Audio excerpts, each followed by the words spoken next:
जय श्री कृष्णा। कैसे हैं आप लोग फ्रेंड्स? आज की चर्चा काफ़ी महत्वपूर्ण होने जा रही है।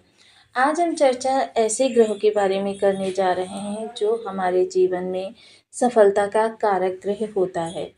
जैसे कि देखिए, जीवन में सफलता परमोवश्यक हो, जो भी कार्य हम कर रहे हैं अगर उसमें सफलता ना मिले तो हमारी एनर्जी, हमारा टाइम और हमारा धन तीनों ही व्यय हो जाते हैं और मन में हतोत्साहिता की भावना भी आ जाती है।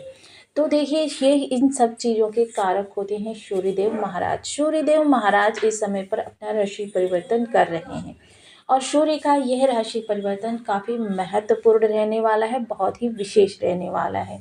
क्योंकि सूर्यदेव जो होते हैं आत्मा के, आत्मशक्ति के, पिता के, आरोग्यता के, जॉब, प्राइवेट सेक्टर या गवर्नमेंट सेक्टर, जीवन में स्थायित्व, धन की निरंतरता, ये सारी चीज़ें जो होती हैं ये सूर्यदेव महाराज के प्रभाव से प्राप्त होती हैं। पिता, सफलता, शासन प्रशासन, राजकीय पद प्रतिष्ठा, राजकीय सम्मान, ये सारी चीज़ें भी सूर्यदेव महाराज से ही निर्देशित होती हैं। देखिए, एकाग्रचित्ता जो हर कार्य को करने में आवश्यक होती है, ये भी सूर्यदेव महाराज के प्रभाव से ही प्राप्त होती है। देखिए, जब सूर्यदेव महाराज खरमाश का निर्माण कर रहे थे, यानी गुरु की शरण में ये ज्ञान आध्यात्म की प्राप्ति के लिए गए हुए थे, तब ये राजकाज से पूरी तरीके से निवृत्त होकर गए थे। अर्थात उस समय पर यह किसी भी तरीके के कोई भी प्रभाव नहीं प्रदान कर रहे थे। यानी कि देखिए, इनकी सिर्फ सकारात्मकता ही व्याप्त थी, लेकिन सिर्फ उतनी जितनी की जरूरी हो जीवन को चलाने के लिए।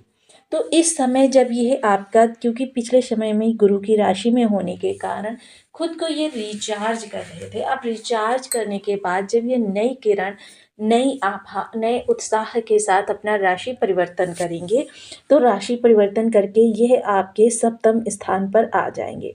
सप्तम स्थान पर शुक्र, जिन्होंने कि लास्ट डे ही अपना राशि परिवर्तन किया है, पहले से विद्यमान है। यानी शुक्र सूर्य का यहाँ पर एक तरीके से शुक्रादित्य राजयोग बनेगा।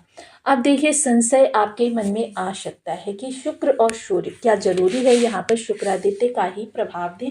तो हाँ, यहाँ पर ये शुक्रादित्य का प्रभाव एक्टिव रहेगा। कारण देखिए, जब दो ग्रह एक ही स्थान पर हों, इसका मतलब ये बिल्कुल नहीं निकालना चाहिए कि दोनों ही ग्रह हमको राजयोग बनाकर प्रभाव दे रहे हैं, क्योंकि राजयोग बनाने से ग्रह के प्रभाव में कई गुना वृद्धि हो जाती है, जो कि लाभ चराचर जगत को प्राप्त होता है। किंतु क्या होता है, कभी कभी डिग्री बल का डिफरेंस इतना ज़्यादा होता है कि वो दोनों एक दूसरे के पास भी नहीं होते और हम उसको राजयोग समझ रहे होते हैं। लेकिन जैसे लास्ट डे शुक्र ने अपना राशि परिवर्तन किया है और 14 तारीख को सायं 5:45 को सूर्यदेव महाराज अपना राशि परिवर्तन करेंगे। जिस कारण से क्या होगा कि देखिए, दोनों ग्रह एक साथ ही अपना राशि परिवर्तन करेंगे और दोनों ही ग्रहों की जो समयावधि है एक स्थान पर रहने का समय चक्र, यानी कि सूर्य 1 माह के लिए एक स्थान पर निवास करते हैं और शुक्र 28 दिनों के लिए किसी स्थान पर निवास करते हैं, जिस कारण से इनका डिग्री बल भी एक साथ एक ही अवस्था में आगे की ओर बढ़ना प्रारंभ होगा। जिस कारण से ये पूरा माह आपके लिए, यानी कि आने वाले 28 दिन शुक्रादित्य राजयोग का ही प्रभाव आपको प्राप्त होने जा रहा है। तो आज हम चर्चा करेंगे, जब ये शुक्रादित्य राजयोग का प्रभाव प्राप्त होगा तो सूर्य की वहाँ पर क्या अहम भूमिका रहने वाली है। तो बने रहिए हमारे साथ इस वीडियो में एंड तक, आपको बहुत कुछ जानने के लिए मिलेगा। वीडियो बहुत ज्ञानवर्धक होने वाला है। यदि आपके लग्न में कुंडली के प्रथम भाव में 4 नंबर बना हुआ है तो ये राशिफल आपके लिए है। कुंडली में कहीं भी चंद्रमा के साथ 4 नंबर बना हुआ है तो ये राशिफल आपके लिए। कुंडली ना होने की स्थिति में आप इसे नाम राशि से भी देख सकते हैं। यदि अभी तक आपने अपने इस चैनल को सब्सक्राइब नहीं किया है तो प्लीज़ सब्सक्राइब कर लीजिए, वीडियो को लाइक कर दीजिए, चैनल को शेयर कर दीजिए। इससे होगा क्या कि हमारे आने वाले हर वीडियो की नोटिफिकेशन मिल सकेगी आपको सबसे पहले। एक प्यारा सा कमेंट करना बिल्कुल ना भूलें। कमेंट से हमें बहुत मोटिवेशन मिलता है, हौसला मिलता है और ये पता चलता है कि आप और क्या जानना चाहते हैं। तो देखिए, सबसे पहले आप सभी को मकर संक्रांति की हार्दिक शुभकामनाएं। तो यहाँ पर देखिए, 14 तारीख को सायं 5:45 पर जब सूर्यदेव अपना राशि परिवर्तन करेंगे तो ये इस दिन एकादशी तिथि भी होगी। क्योंकि मकर संक्रांति हमारे पूरे भारतवर्ष में बहुत ही हर्षोल्लास के साथ मनाया जाता है, बहुत ही उत्साह के साथ मनाया जाता है।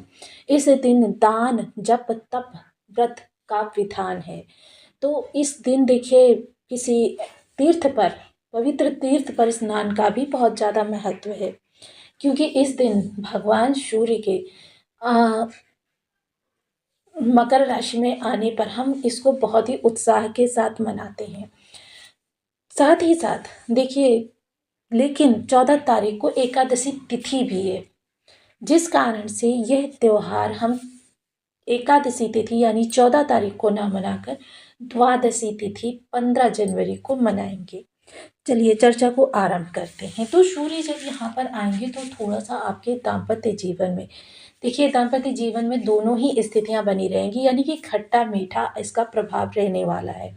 वहीं डेली इनकम में वृद्धि होती हुई देखी जाएगी। व्यापार, व्यापार को आप नए सिरे से प्रारंभ करना चाहते हैं या रीस्टार्ट करना चाहते हैं या आप उसका विस्तार करना चाहते हैं, तीनों ही स्थितियां आपके अनुकूल रहती हुई देखी जाएंगी।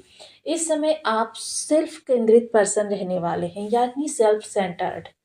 क्योंकि मोस्टली क्या होता है, व्यक्ति चारों ओर पहले देखता है कि उसके परिवार में किन चीज़ों की आवश्यकता है, फिर सोशल किस चीज़ों की आवश्यकता है, उसके बाद में वो स्वयं पर आता है। लेकिन इस समय आप पहले स्वयं के बारे में सोचेंगे, फिर परिवार के बारे में सोचेंगे, उसके बाद आप सोशल सोचेंगे।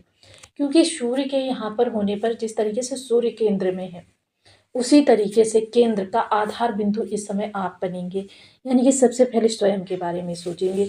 क्योंकि सूर्य और शुक्र दोनों ही ग्रहों के पास एकमात्र दृष्टि सप्तम दृष्टि है। तो इसका मतलब ये है कि इस समय केंद्र में आप होंगे। अपनी आवश्यकताओं के लिए पहले, अपने शौक के लिए पहले, अपनी हॉबीज़ को पहले, अपनी इच्छाओं को पहले देखेंगे। थोड़ा सा इस समय आप घूमने फिरने के भी शौकीन हो सकते हैं। स्वास्थ्य पर विशेष ध्यान रहने वाला है। एटीट्यूड के प्रति बहुत ज़्यादा सतर्क रहने वाले हैं। थोड़ा सा अपने ईगो को कंट्रोल में रखें, ये आपके लिए थोड़ा सा परेशानी का कारण बन सकता है। साथ ही साथ हम सूर्य के विशेष उपायों की चर्चा करेंगे। सूर्य के विशेष उपाय: ओम गणेश सूर्याय नमः, इस बीज मंत्र का 1 माला, 2 माला, 5 माला, 7 माला, 11 माला का जप नियमित अपनी सुविधानुसार करना आरंभ करें। साथ ही साथ सूर्य को नित्य प्रति अर्घ्य दें, पिता की सेवा करें, पिता की सहस्त्रता प्राप्त करें। साथ ही साथ आपको इस समय पर आग के पौधे का पूजन करना, सूर्य यंत्र धारण करना, एक मुट्ठी रुद्राक्ष का धारण करना, लाल रंग की वस्तुएं, लाल कपड़ा, लाल मसूर की दाल या फिर गेहूँ, गुड़, इन चीज़ों का धर्म स्थान या फिर किसी ज़रूरतमंद को दान करना।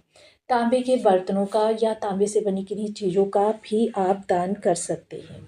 तो आपको वीडियो कैसी लगी मुझे कमेंट बॉक्स में जरूर बताएं। चैनल पर न्यू है तो प्लीज़ वीडियो को लाइक, शेयर, चैनल को सब्सक्राइब करना बिल्कुल ना भूलें। मिलती हूँ नेक्स्ट वीडियो में, तब तक के लिए नमस्कार। अपना ध्यान रखें, स्वस्थ रहें, मस्त रहें।